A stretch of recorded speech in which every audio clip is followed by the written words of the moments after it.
This afternoon, why a lawsuit in St. Paul is important to Madisonians and school spending. And a ring of fire weather pattern moves across the country, what it means for you. And we're going to see temperatures warming up the next couple of days. We have an alert day for heat in the forecast. I'll have the full details coming up. Hello, everybody. You're watching News 3's live at 4 on a Monday afternoon. Thanks for joining us today. Brady has the day off. Arman Rahman is filling in. Thanks for your help. Of course. And it's expected to be a hot week. Jacob Montesano is here with what to expect in your first warn forecast. Jacob. Ring of fire sounds ominous, Jacob. Yeah, we are going to see some hot temperatures. We have an alert day in the forecast for Wednesday, but even beyond Wednesday, we are going to see warm temperatures. It does look, though, like Wednesday will be the warmest, but that's going to start tomorrow. It's still going to be nice for the rest of today. Upper 70s, lower 80s. These have roughly been the high temperatures, so overall, it has been another very comfortable day. Looking at the current radar, just a few light showers here and there. Not expected to see much. It is going to be a very good evening.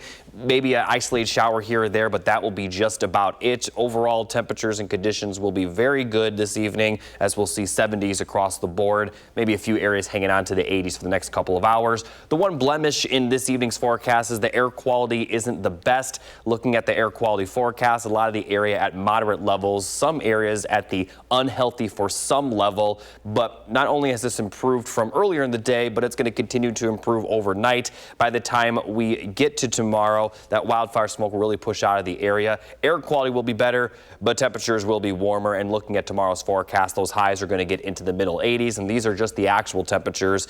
Tomorrow's warm up will also bring an increase in humidity values, which will lead to higher heat index values. So I'll talk more in detail about that and show you our next good chance of rain coming up a bit later. All right, Jacob, thank you. And if you stepped outside today, you likely fell into a burning ring of fire, noticing some higher temps paired with that humidity. Our Kyle Pazorski spoke with a climate expert today about why this weather phenomenon is happening. High heat becoming widespread this week, with sweltering hot temps being caused by a heat dome sitting over the central U.S. At the same time, storm chances becoming likely, characterized as a ring of fire to the north of the jet stream. Amanda Schwabe of the Wisconsin State Climatology Office says Wisconsin will see impacts from both of these, with possible severe thunderstorms to the north of Madison and a mix of heat and humidity coming from the south. It's a really stagnant weather pattern, so that's why you get a lot of heat for multiple days, and then those on the outside of the dome get a lot of storms for multiple days. Despite it feeling like our summers continue getting hotter, she says Wisconsin has not seen a noticeable increase of high heat days since the 1950s. However, overnight temps have been getting hotter, with 70-degree nights becoming more frequent over the same time period. In Madison, Kyle Pazorski, News 3 Now. Kyle, thank you. And as the week goes on, the heat dome is expected to eventually shift to the east. And you can track the forecast yourself on the First Warn Weather app. You can download it for free in your phone's app store. Just search WISC Weather. This week, the father of the Abundant Life Christian school shooter will be back in court. Online court records show 43-year-old Jeffrey Rupnow is expected to appear in court for a preliminary hearing this Thursday. Rupnow is charged with 2 counts of intentionally selling a dangerous weapon to a minor and 1 for contributing to the delinquency of a child. The district attorney charged Rupnow in May, 6 months after his daughter opened fire, killing one of her classmates and a teacher. A criminal complaint alleges Rupnow gave his child access to numerous guns while he was aware of her ongoing mental health issues. The day of the shooting, Rupnow allegedly told police he had 12 guns at home, locked in a safe. Upon searching his house, police found only 8 of those guns. The complaint alleged Rupnow took one of them out of the safe the day before the shooting at his daughter's request. He later told investigators he couldn't remember if he put it back. Rupnow's court appearance Thursday is scheduled for 1:30 in the afternoon. In DeForest, one person is dead after a crash on the interstate yesterday morning. A full-size SUV was traveling the wrong way and hit a compact SUV. The full-size vehicle became engulfed in flames, and someone in the compact SUV died at the scene. The driver was taken to the hospital with life-threatening injuries. Officers arrested the driver of the full-size full-size SUV for operating while intoxicated. During the investigation, a sedan crossed the yellow line and hit a DeForest police squad car. That driver was also arrested for OWI. In Marquette County, one person is dead after a crash last night. At about 8:20 in the evening, the sheriff's office learned of a car that rolled over on County Highway N near Hidden Springs Drive in Neshkoro. The driver and only occupant was thrown from the vehicle. They died at the scene. The sheriff's office has not released the person's name yet. The crash remains under investigation. Well, it's been a little more than 8 months since allegations came to light accusing the MMSD superintendent of misusing federal COVID funds at his previous job in St. Paul. And now he's sitting down with our political reporter, Will Keneally, who joins us now with more. Will? Well, this lawsuit is between the St. Paul School District and 2 employees working on the district's finances, including the former chief financial officer. Now, both claim that they were fired for raising concerns about the district's finances. Now, the lawsuit isn't against Gothard, but alleges that he used funds improperly, including $10,000 for a party for district staff. Now, during an expansive one-on-one sit-down with Gothard, we asked him about the lawsuit. Here's his response. Yeah, in the previous district, there's a lawsuit that is being investigated right now that's going through the process of my former employer. And I'll cooperate with them any way that I can to make sure that they have the information that they need to proceed there. Now, Gothard tells us that he would not comment publicly further on that pending litigation. Now, we also did press him on the fact that Madison voters just greenlit $100 million for operational funding for the school district during last fall's election, and how he plans to assure that those funds will be correctly spent. We'll have more on all of this coming up tonight at 6. All right, Will, thank you. Well, Madison's semi-annual restaurant week is back, offering you the chance to try new local foods for a deal. It really is a good deal. News 3 Now this morning's Josh Spreiter shows us the Heritage Tavern special menu for the week. That's coming up a little later in the 6:08. Plus, a hot week ahead in Wisconsin. Meteorologist Jacob Montesano tells us how high those temps could get for concerts on the square. And the summer travel rush and a shortage of air traffic controllers. Bad combination that could mean delays at the airport. We'll share tips for dealing with flight uncertainty when we come back.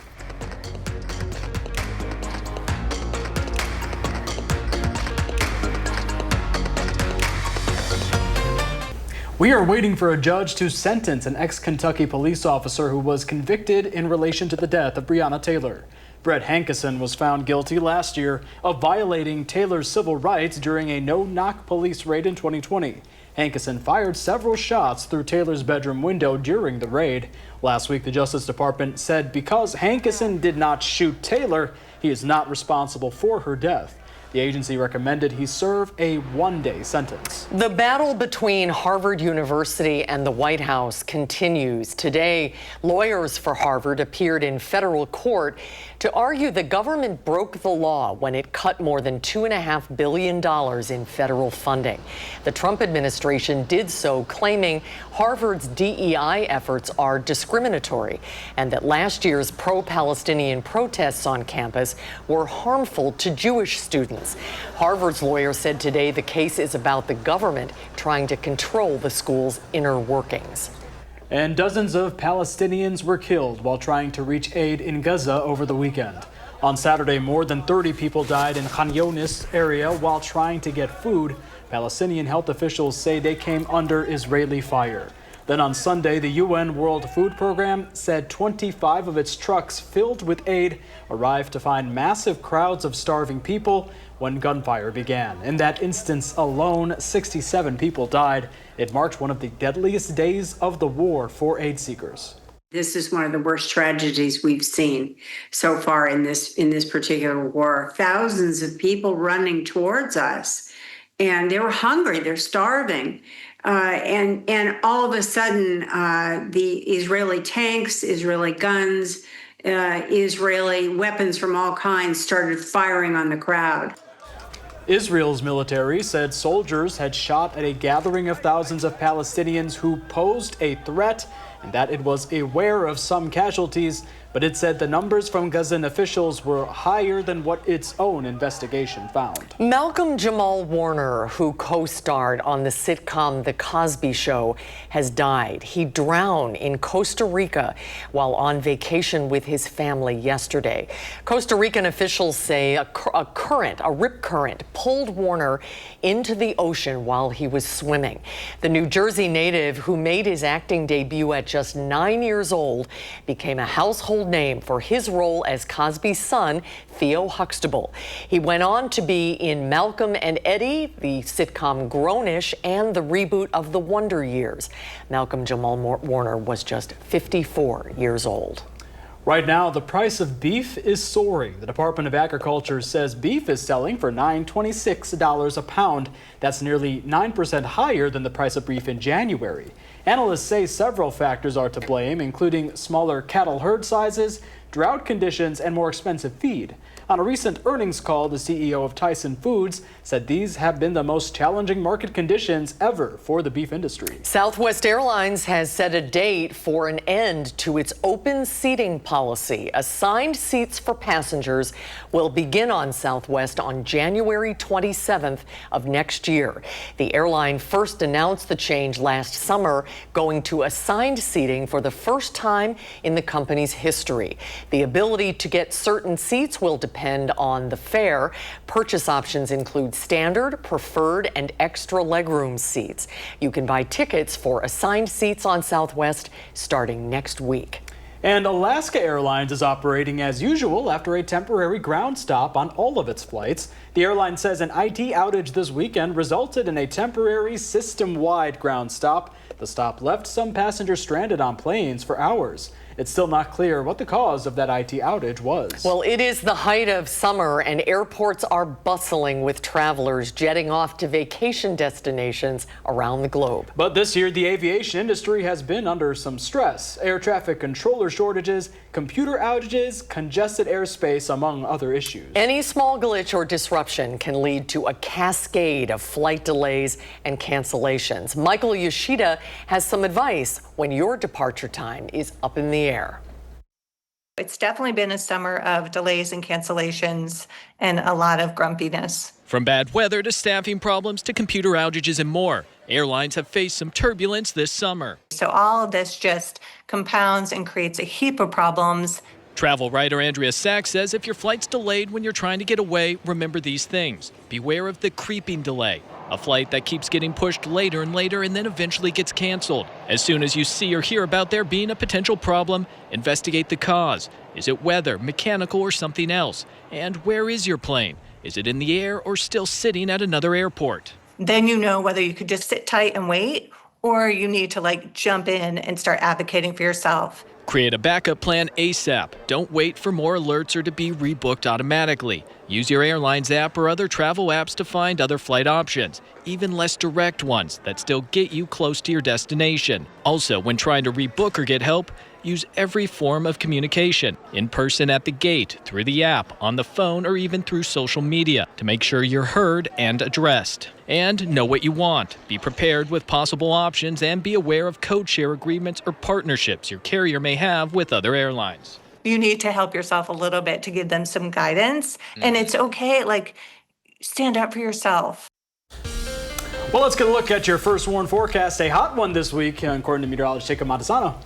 Yeah, the temperatures are really going to start to warm up tomorrow, where we're going to have heat index values in the 90s, and that's going to continue at this point until at least next week. Now, looking at the rain chances, we'll have a small rain chance for Tuesday and Wednesday, with better chances of storms coming on Thursday. So I do want to start with the rainfall. Looking at the forecast for tonight, we'll see maybe a few isolated showers, but for the most part, we're not going to see much, and that's going to be the case for tomorrow as well. Can't completely rule out about an isolated shower or even a pop-up storm, but in general, we're not expected to see much. Now, Tuesday night into early Wednesday, we do have a little bit of a better chance of some showers and storms, but these showers really not going to amount to much. But once we get to Thursday, that's when we're going to see a little bit more rainfall. So looking at the rain chances, small chance the next couple of days, but once we get to Thursday, especially Thursday afternoon and Thursday night, that's when we're going to see some heavier rain potentially, and then some smaller chances will return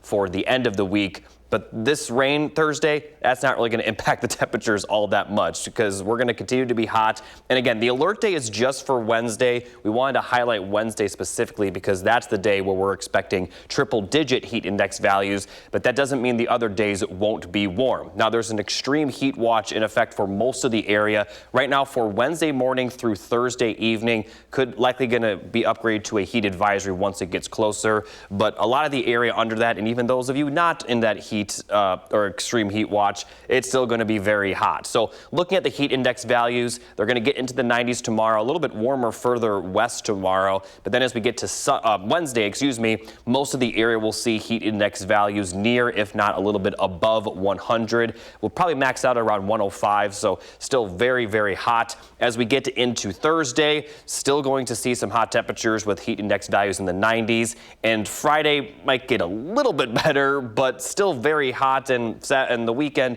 make it even hotter compared to Friday, as middle 90s are in the forecast for those heat index values. And as far as tomorrow goes for concerts on the square, we're not expecting any rainfall, but it's going to be hot. Heat index values likely anywhere between 90 and 100 during the time. Even after the sun sets, it's still going to be very, very muggy out there. We'll see if Concerts on the Square does happen, but right now these temperatures are not looking good for it. Now, like I mentioned, better rain chances will come for Thursday and as well as the end of the week, but not really going to impact those temperatures too much. It might drop by a few degrees, but still going to be very warm. Might finally see some relief by the middle of next week, but for now, expect tomorrow through at least the weekend to be pretty warm. It's July in Wisconsin. Yes. It hasn't felt like it that much lately, though. No, that's true. Over the weekend, it was very nice. The concert on the square is Wednesday. It's going to be the hottest day of the week, so pack something to drink. And we're under this weather pattern. We're hearing a lot about this. It's called the Ring of Fire. Yeah. What does that mean exactly? Definitely sounds ominous, but basically what it is, it's a high pressure system that is surrounded by thunderstorm activity. And within the high pressure system, you get very hot temperatures, and we're going to be just on the northern edge of that Ring of Fire. So the better chances of storms for tomorrow and Wednesday will be in northern Wisconsin, as they're kind of on the farthest edge of that Ring of Fire, and the storms kind of surround it. And so that's why northern Wisconsin will see more storms the next couple of days. It actually might help the wildfire smoke. I know people were worrying about that because the jet stream's north of us. So all the wildfires in Canada, that smoke's it's really difficult for that smoke to kind of break through the jet stream. Now, we may still see some additional smoke from, where the Ring of Fire is, if there's wildfires there. But at least the wildfires from Canada, it's likely not going to break through that jet stream. So wildfire smoke is expected to actually get a little bit better, but if another wildfire would pop up somewhere inconvenient, maybe like the Central Plains, that may bring the smoke back to our area. Very interesting. All right, thank you, Jacob. Thank you. Well, still ahead today on Live at 4, as we were mentioning earlier, it is Restaurant Week in the 608. Josh Spreiter gives us a preview of the Heritage Tavern's menu when we come back.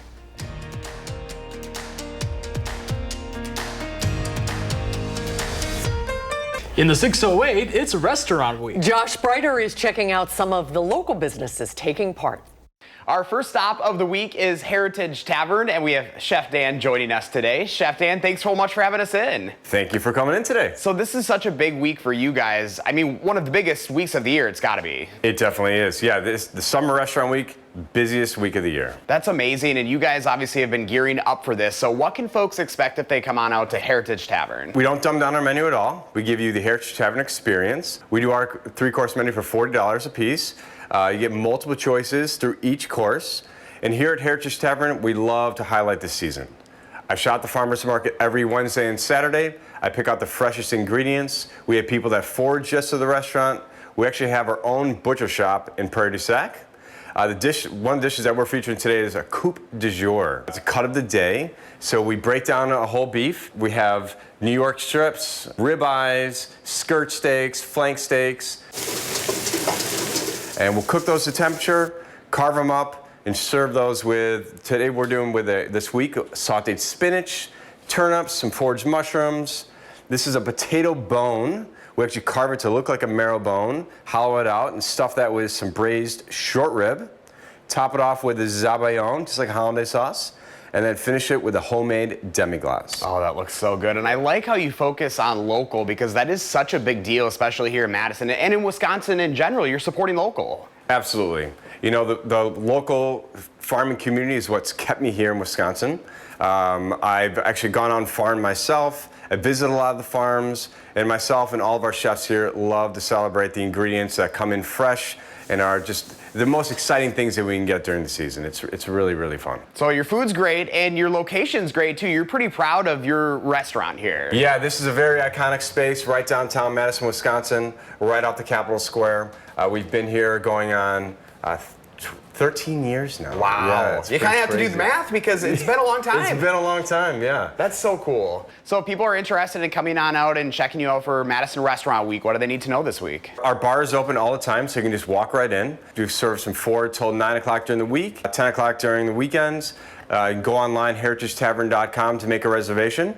Or like I said, just walk right in. The bar is pretty much always going to be open for you. I love that. Normally you're not open on Monday nights, but you're going to be open tonight. Yep, very special for Restaurant Week. We're celebrating tonight. Mondays, like I said, we're typically not open, and we'll do service all the way through Saturday. Restaurant Week typically doesn't go on Saturdays, but we like to carry it all week long. You got to keep that fun going. Yes, exactly. Well, Chef Dan, thanks so much for having us, and we appreciate it. Thank you very much. And if you'd like to learn more about Madison Restaurant Week and Heritage Tavern, just go to the story up on channel3000.com. In downtown Madison, Josh Brighter, News 3 Now. Thank you, Josh and Dan, and we'll be talking more about Restaurant Week coming up a little later on Live at 4. But when we come back, the number of COVID cases are rising across several states. Whether Wisconsin is one of them next. You're watching News 3 Now, Live at 4, moving forward. Well, good afternoon and welcome to Live at 4. Once again, I'm Arman Rahman. Brady has the day off. And thank you again for your help today. I appreciate it. This week ahead is looking like a hot one. The weather words today: July is coming. July is not only here, July is actually almost over. But I think you're referring to the July-like temperatures, right, Jacob? Yeah, it's definitely going to feel like the heart of summer over the next week. And I say July is coming because it hasn't really felt like July the last couple of days. We had some warm days, but 3 of the last 4 days, it didn't even hit 80, and we may be hitting 90 for a couple of days this week. Now, Wednesday will be the hottest, where we do have an alert day in the forecast. Heat index values likely to get into the triple digits that day, but it's going to be hot beyond Wednesdays. So just because the other days we don't have the alert day in the forecast doesn't mean we won't see those warm temperatures. However, this is all going to start tomorrow. The rest of today will remain fairly comfortable. Highs have been in the lower 80s today, so a little bit warmer than yesterday, but still fairly comfortable. And if we look at the current radar, we are seeing a few showers, and we may continue to see a few light showers, but for the most part, a lot of the area won't see anything. If you do see any rain, it will be very brief. But so looking at the temperatures and conditions, going to be very nice this evening, as 70s are in the forecast throughout the evening hours. Overnight lows will drop into the middle and upper 60s. Now, the one blemish to the rest of today's, we're still going to see some lower air quality, but the air quality has improved as the wildfire smoke continues to push out of the region. And starting tomorrow, we are going to see much better air quality, but we also will see those much warmer temperatures. It's going to feel a lot warmer for sure with those humidity values up. I'll talk more in detail about just how hot it could get coming up a bit later. All right, Jacob, thank you. A fire in Deerfield is under control this afternoon. Crews responded to Parkview Road at about 1:30 for a home fire. Several agencies did respond to this fire. It's not clear yet if anyone was hurt, but we'll continue to provide updates as soon as we get them. This week, the father of the Abundant Life Christian school shooter will be back in court. Online court records show 43-year-old Jeffrey Ruppnow is expected to appear in court for a preliminary hearing this Thursday. Ruppnow's charged with 2 counts of intentionally selling a dangerous weapon to a minor and 1 count for contributing to the delinquency of a child. The district attorney charged Ruppnow in May, nearly 6 months after his daughter opened fire. killing one of her classmates and a teacher. A criminal complaint alleges that Rupnow gave his child access to numerous guns while he was aware of her ongoing mental health issues. The day of the shooting, Rupnow allegedly told police he had 12 guns at home locked in a safe. Upon searching his house, police found only 8 of those guns. The complaint alleges Rupnow took one of them out of the safe the day before the shooting at his daughter's request. He later told investigators he couldn't remember if he put the gun back. Rupnow's court appearance on Thursday is scheduled for 1:30 in the afternoon. A 75-year-old Platteville woman is dead after a crash Saturday night. At about 8 o'clock, Linda Bottomley was driving her Jeep in the area of Baker Ford Road and Wig Road when she crossed the center line. Her car went into a ditch and crossed a creek before it stopped. The county coroner said Bottomley most likely suffered some kind of medical incident that led her to veer off the road. She also was not wearing a seatbelt. She was taken to a hospital in Platteville where she later died. Wisconsin is among a list of states where the CDC says COVID cases are likely growing. In a July 15th report, the CDC said the number of COVID cases is now growing or likely growing in 26 states and Washington, D.C. COVID-related emergency room visits for young kids are also at the highest they've been since March. But people should not be blasé about it, okay? COVID, if it strikes you, especially for the vulnerable, and we're talking about very young, children under the age of 4, the elderly, people who are immunocompromised. There are millions of people who are immunocompromised out there. They can really get sick. And tomorrow on Live at 4, UW Health's Dr. Jeff Potoff will stop by. We'll talk about why this is happening and what you can do to protect yourself and your family. As President Trump marks 6 months in office, new CBS News polling finds his overall approval rating has dipped to 42%. That's down more than 10 points since February. The polling shows public support for his deportation and tariff policies waning, with more Americans saying the administration is prioritizing people who are not dangerous criminals. More than half say the administration is trying to deport more people than they expected. And to Wall Street, the Dow dropped 19 points, the Nasdaq gained 79, and the S&P 500 is up 5 points. Well, after less than 2 months of operation, Dane County's new food scrap collection program is already making a big difference. The program has been up and running since June 1st with 24/7 drop-off sites in Madison, Middleton, and McFarland. Since then, the program has surpassed 1,000 participating households and kept more than 50 tons of food waste from going into the garbage. Dane County Executive Melissa Agard says that's more than just a good start. It is a powerful example of what it is that we are able to achieve when we work together, when we dream big and we roll up our sleeves. We are reducing food waste and we are protecting our environment collaboratively. You can drop off your food scraps for free at the 24/7 sites located at Warner Park, Henry Vilas Zoo, McFarland Public Works, and Quarry State Park. Well, all the plates are going to be clean at some of Madison's restaurants. Right now, we're in the midst of the semi-annual Restaurant Week. Madison Magazine's food editor stops by. We'll talk about how the event got started and how it's changed over the years. Stay with us. Plus, a hot week ahead in Wisconsin. Jacob Madison tells us how high those temps are going to get for concerts on the Square Wednesday. And I Know What You Did Last Summer, the horror flick. Did you see that one, Ron? Nope. Well, it hit the box office over the weekend. Local film critic Will Loper reviews the thriller, coming up next on Live at 4. Well, the horror sequel, I Know What You Did Last Summer, hit theaters over the weekend. Is the scare worth the price of the ticket? Here's film critic Will Loper's review. Superman easily stayed atop the box office this past weekend. While the newest film in theaters, the horror sequel I Know What You Did Last Summer, failed to hook audiences, making only $13 million to end in third. Oh my God! I think he's dead. We can't just leave him here! In 1997, we first met a group of teens that included Jennifer Love Hewitt and Freddie Prinze Jr. that hit a man on the side of the road, covered it up, and were terrorized by notes and a figure in a raincoat carrying a hook. 2 poorly received sequels followed, and this past weekend a Lego sequel released with the same title, bringing a new set of friends who accidentally cause a death and find themselves being stalked by the same raincoat and hook. Do you think this is some kind of karma for what we did? What if someone saw what happened? And like other recent horror sequels like Scream and Halloween, legacy characters from the original return to give advice to the newer generation. You can't run. You can't hide.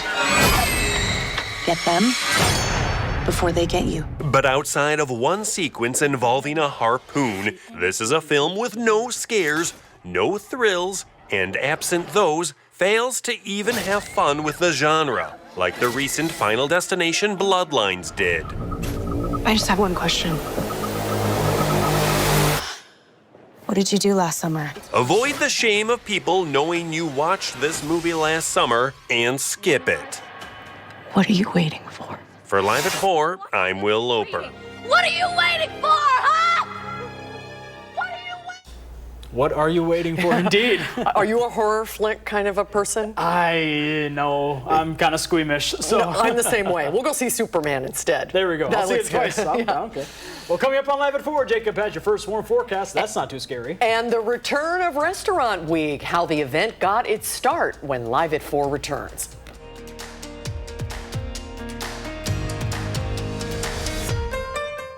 Well, we hope you're hungry because this week a delicious tradition returns to Madison. It is Restaurant Week. The semi-annual event runs through Saturday. Joining us now to talk about how you can participate is Emma Waldinger, Madison Magazine's food editor. Emma, thanks so much for coming on Live at 4. Hi, Emma. Good to see you. Good to see you too. So tell us a little bit about, for people who aren't familiar with Restaurant Week, although it feels like it's been here forever, which it hasn't. What is it, and how did it get started here? Sure. Restaurant Week is something Madison Magazine hosts to give participating restaurants in the Madison area an opportunity to invite new diners into the restaurant, try out their food at a lower cost menu. You get 3 prefix courses, appetizer, entree, and dessert. And this will be our 19th year doing Restaurant Week. It started in 2006 when one of our publishers at the magazine went to a marketing conference and heard about this idea, wanted to bring it back to Madison. That's wonderful. And so tell me a little bit about the magazine's role in this. Yeah, so the magazine organizes the whole event. We work with the restaurants to create menus, promote the event, get people excited about it, and get people to go into these restaurants and try out new menus. It's a great opportunity to try restaurants. Armand and I were just talking about that, and it's good publicity for the restaurants. Yeah. But oh my goodness, is it a lot of work. We've talked to several of the chefs and their staffs. It's all hands on deck this week. But every year, more and more restaurants want to participate. How many are there this year? 45 participating restaurants this year, and we have 5 new restaurants. Which are the new ones? So we've got Orchard in Verona. Oh, great. And that just opened recently. It did, yeah. And then we've got Canteen on the Square, Johnny Delmonico's, which is also right off the square, Tex Tubbs Taco Palace, and Trio Ramen in Middleton. Okay, I'm sorry. I was just heard it's through Friday. I think I said it started Sunday. It's Yes. Sunday through Friday. Yes, July 20th through the 25th. Okay. And tell me, how has it really evolved over the years? Obviously, you kind of mentioned, took a little bit dip in COVID, now it's kind of back. Tell me a little bit about that evolution. Yeah, we started with 15 restaurants. Only one of those original restaurants is still participating. That's Mariner's Inn, and this is their last season, actually, this summer before they close. Wow. So we're up from 15 up to 45. The pandemic, like you said, we took a little bit of a dip, and now we're seeing those numbers come back up pretty strong. Do you need reservations for most of the restaurants? You don't need them for all of the restaurants. I highly recommend it though, just because restaurants are going to be really busy. They're going to be doing a lot of covers. So if you want to make sure you dine somewhere, get a reservation. You brought a special guest with you today. Who is this? This is our new Restaurant Week mascot, Forky. Hey. He's a part of our 2025 branding, and he's been coming along with me to do different social media promotional videos. That's great. Very cute. Cool. Awesome. Well, yeah, thanks so much for stopping by here, Emma. Is there anything in particular you're really excited for this year? I'm always excited for the restaurant I get to go to. I try to go to a new restaurant every restaurant week, which is twice a year. So this summer restaurant week, I'm going to Cadre. I'm going on Wednesday night. So I'm very excited to go there. Well, it's a great event, twice a year. Take advantage, maybe get to Mariners Inn before for their last big hurrah. Look for Forky. Exactly. Put them on your social media. If you want to know where all of the restaurants are, it's MadisonMagazine.com, right? MadisonRestaurantWeek.com. Actually, you can go directly to the site. All right. Emma, thank you so much. Have a great week. Thank you. All right, let's head over to our first storm forecast with meteorologist Jacob Montesano. A delicious Yeah, it's definitely going to be on the warmer side starting tomorrow, where those heat index values will be in the 90s, if not triple digits, and that's going to continue for the extended forecast, at least until early next week. Now, as far as the rainfall goes, we'll have a small chance of rain for tomorrow and Wednesday, and then as we go towards the later portion of the week, rain will be more likely, specifically on Thursday. So I do want to start with the rainfall forecast, showing you that there's really not much tonight, and for tomorrow, we could see an isolated shower or storm, but for the most part, we're going to remain fairly dry. A little bit of a better chance of rain will come late Tuesday night into early Wednesday, but these showers and storms likely not going to amount to much. The bigger story at this point in time will be those temperatures, but looking at all the rain chances this week, the best chance will come Thursday into Thursday night, where we could see some heavier rainfall. Severe weather risk at this point is unclear, but it doesn't look like we're going to see widespread severe weather.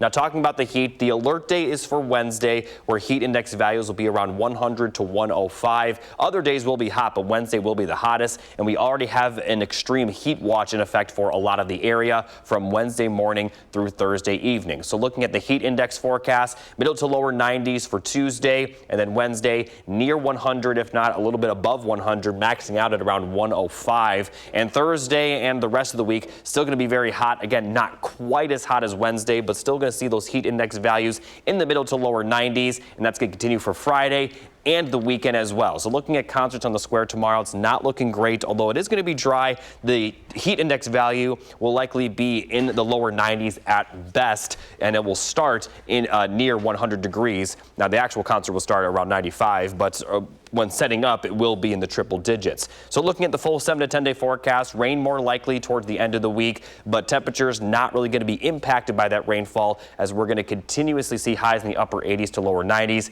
Might finally see some relief, though, by the middle of next week. Well, believe it or not, we're just days away from the Packers reporting to training camp. They're going to hold their first open practice Wednesday. Oh, those poor guys.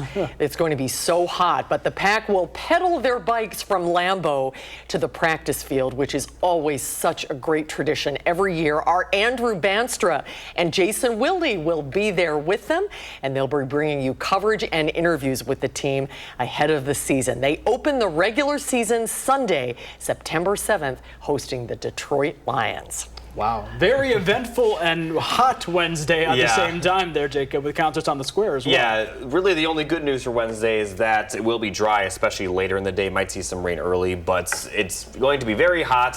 Heat index values Wednesday will be near 100, and pretty much every other day this week, we're talking about heat index values in the middle to lower 90s. So not going to see a lot of relief. We'll see some rain Thursday, but beyond that, not really going to change the temperatures too much. All right, Jacob, thank you so much. We'll be right back. Cases are growing. Dr. Jeff Potoff from UW Health will be here to tell us what that means. And straight ahead tonight at 5, how lawmakers are trying to prevent more people from becoming crypto scam victims. Thanks for watching today on this Monday, everybody. We hope to see you back here tomorrow. News 3 Now at 5 starts right now.